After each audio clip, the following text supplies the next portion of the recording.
Welcome to the Banker Lamp. Please enjoy the video. In this video, I will explain how to get a rugged survivor toastie. We'll start by gathering simple, robust ingredients that can withstand the elements.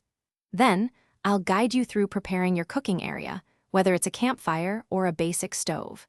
You'll learn the key steps to achieve that irresistible golden brown crust and a perfectly melted interior. Finally, we'll cover some clever tricks to make your toastie truly unforgettable and satisfying, even in challenging environments. For your rugged survivor toastie, begin with 2 slices of thick-cut bread, perhaps a hearty sourdough or wholemeal, providing a strong foundation. Next, select robust fillings.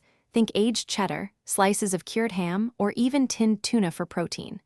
Don't forget a generous spread of butter or oil on the outside of the bread for that crucial golden crisp. Finally, ensure you have a stable, flat cooking surface, like a well-seasoned cast-iron pan or a sturdy grill plate, ready for action. Now, let's craft your toastie. First, assemble your chosen fillings between the 2 buttered slices of bread. Next, preheat your cooking surface to a steady medium-low temperature. This prevents burning while ensuring the inside melts thoroughly. Place your toastie on the hot surface and cook each side for approximately 3 to 5 minutes, or until it achieves a beautiful golden brown color. Remember to apply gentle, consistent pressure throughout the cooking process for even browning and perfectly melted cheese. To elevate your toastie, consider a few expert tips. Allow your cheese to come to room temperature before assembly. This helps it melt more quickly and evenly.